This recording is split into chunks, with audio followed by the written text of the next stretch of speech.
Hey there guys, Patrick here, going to be showing you off how I paint my Skaven, as many of you guys have commented and been interested in the Skaven paint scheme. Really simple scheme, doesn't take too many paints here. As you guys can see from a couple of the models, just getting off that glow effect, getting that green kind of warpstone-y effect. Just doing it kind of on like the weapon tips, the eyes are like kind of points of interest that I really like to focus on. But as I said, if you guys are liking this technique, of course, you're going to apply it however you wish on any of the items that you guys see fit there. So just any of those things that you like to highlight, but those are the things that I like to focus on. So we got a couple examples here. Got our Giselles, the newer models, again. And then can even take it to something bigger, like one of your Vermin Lords here. So get nice and crazy with that glow effect. Lots of warpstone, lots of glow. So yeah, so starting with the paints here. So first paint, just going to be dry brushing. We're going to be starting with our Storm Vermin Fur is going to be the first paint here. Second paint we're looking to use is Praxetti White, again just for a dry brush. And then also going to be for our one and only base, we're going to be using Corax White. For that awesome glow effect, the main source of it is that newest Tesseract glow.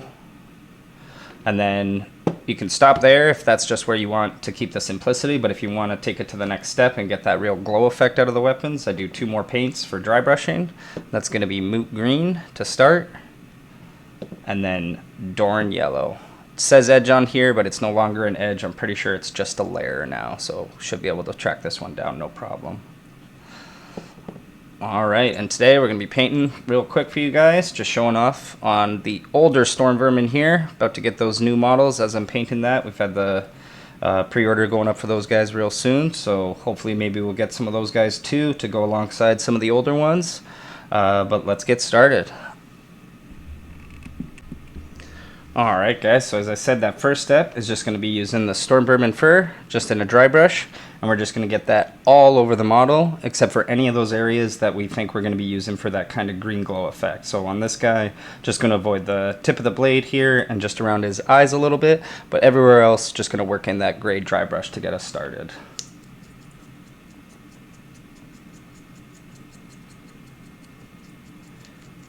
All the nooks and crannies. Especially really want to make sure you get it in on the lower areas here, because when we get to the white dry brush, we're going to be making sure that we stick to more of the top areas, just to make sure we're taking into account the lighting and the shadow a little bit.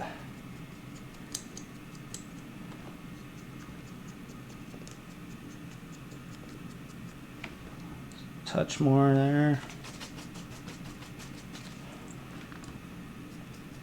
Top of the head here.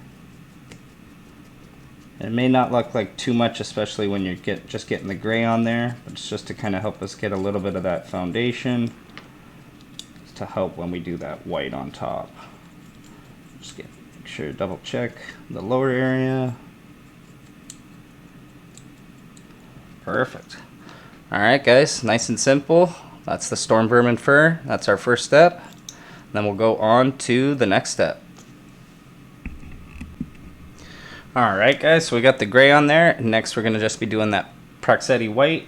Again, just kind of all over, but kind of avoiding a little bit of the lower part of the model, just to kind of take into effect and leave that as more of a shadowed area. And then again, can kind of go around the eyes or the blade a bit here, because it'll probably get cleaned up with the next step, but again, don't need to worry about those areas, because that's going to be where our green glow effect is. So again, just working in the dry brush.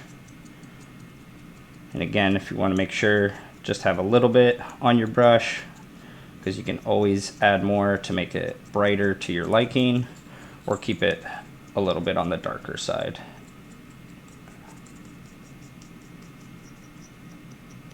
Should get that tail.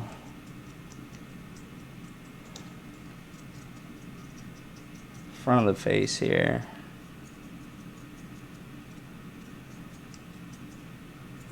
Just gonna do right where it would be exposed from the halberd there, but just gonna kind of quickly do the little bit of touch on the feet, but not too much, because we want the white to be more on top of the model here. All right, got the white on. Time for the next step. Alright guys, so for that next step, just getting in those areas where we're going to be focusing for that kind of green glow. The base we're going to be using is to make sure you're using Corex white, not white scar, because if you do use white scar, you're going to get a very different kind of color effect out of the Tesseract glow. I'll make sure to show you guys on what I've done with kind of more of my pestilence, because I realized when doing this, first originating with this paint scheme, I thought I'd use white scar just to be quicker, because Corex white, as many of you guys may know if you've worked with it before, being the base paint, gets very clumpy and then can be a little bit harder to work with the paint. And then white scar being the layer and being thinner can just be easier to kind of get that quick layer on the models. But then as I applied Tesseract glow, got a very different effect. So I'll make sure to show you guys that at the end, just so you guys can see the difference there. But again, just going to be focusing on the eyes and the blade here. Not going to really do all of the blade tip here because a lot of that's going to get hit with the glow. So we're going to leave that area and not really hit that with the Corex white. And again, for this part, you can definitely do 2 thin coats, as the Great One has always taught us.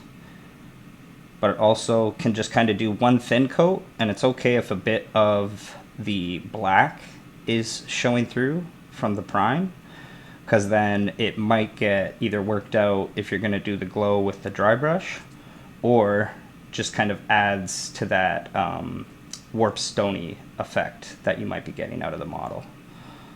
So it's really your choice. You might play around with it and see which kind of effect you like the look of, and then go from there.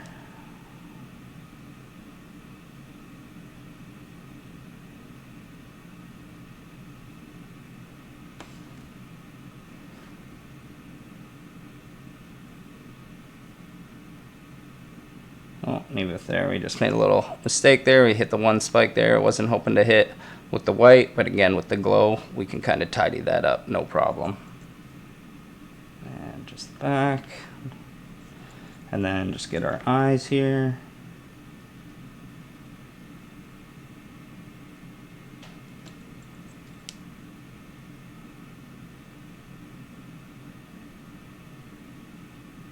Right in the crevice there. Perfect. There we have the 2 eyes and the blade. And make sure we let that dry, and then it's going to be ready for some Tesseract glow.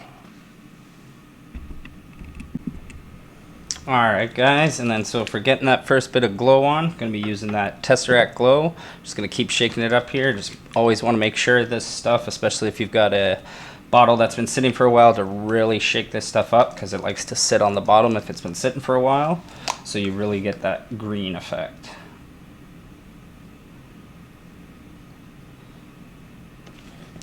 And then you can be pretty generous with the green, because as I said, especially if you're going to be doing the glow effect in the next 2 steps, can kind of clean up where you want the green to go and the effect to take hold.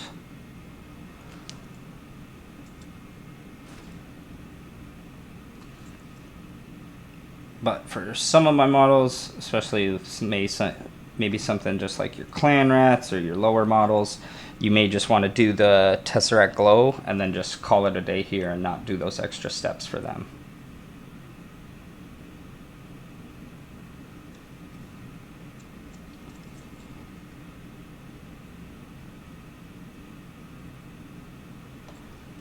Perfect. There we've got the green. Just in both the eyes and then along our blade here. So let that dry up, and then it'll be ready for the last 2 steps.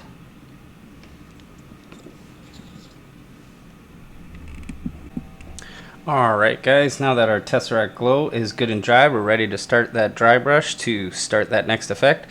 But as I said before, on some models may just be happy with where it is now and happy with the green glow that you've got.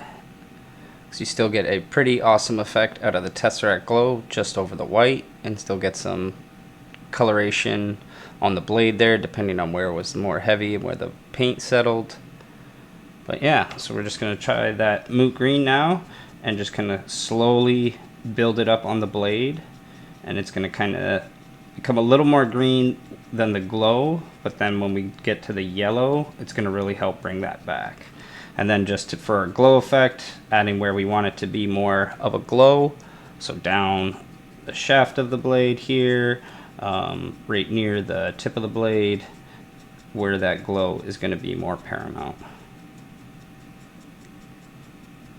And just constantly working it in that same area, building it up. Want to keep it on the brush nice and light because you don't want it to dominate and just splotch the green on. So you can always add more to it. Getting low on this pot here.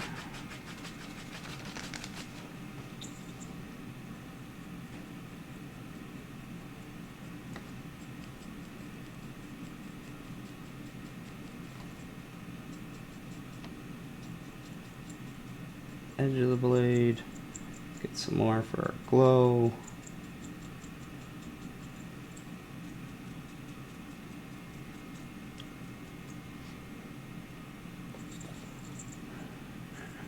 Just so you guys can see it a little bit more. You can barely see it too much, but then when the yellow hits it, it's really going to make it stand out and get that nice glow effect. And just a little bit more for the eyes.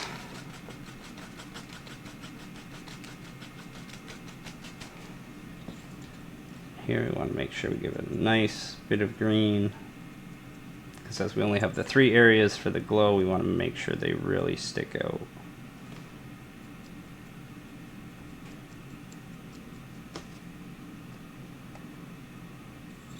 Ooh.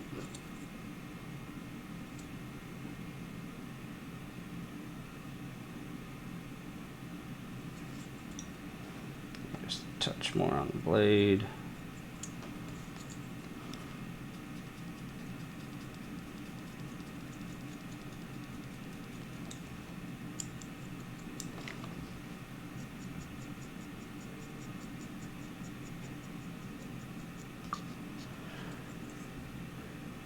Alright, not too bad.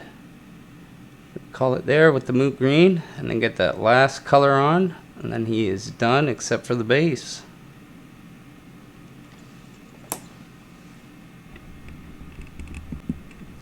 Alright guys, so for that last color, as I said at the start, it's going to be Dorne yellow to help bring out that glow effect. Give it that nice bright little pop so we can see it.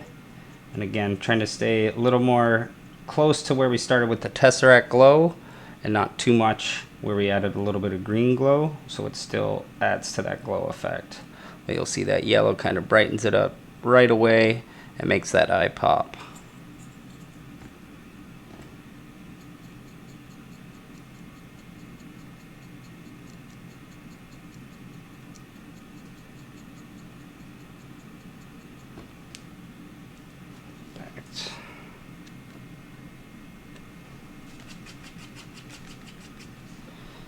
For the blade, help catch those nice raised areas and where we already did our glow.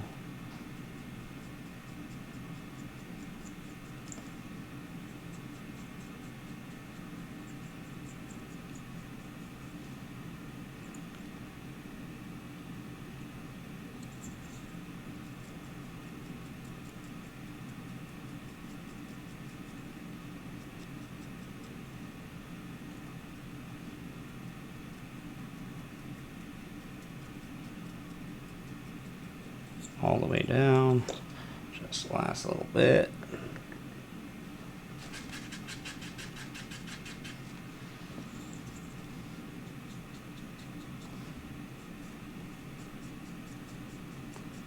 And then again, as you're experimenting, you can play around with this to make kind of the glow effect more. Maybe you want to focus more on the tip of the blade with the yellow, or again, like I said before, the raised areas. You can kind of really play around with it and definitely make it your own. But there is our Dorne yellow. And always, as I get a little, sometimes that chalkiness from the dry brush that leaves off, take a clean shade brush and just give it a quick brush off. And there you have it, guys. That is how I like to do my Skaven Horde, the Skaven Menace, your Skaven clans, however you guys like to do them. Thanks for watching, guys, and I hope you enjoyed.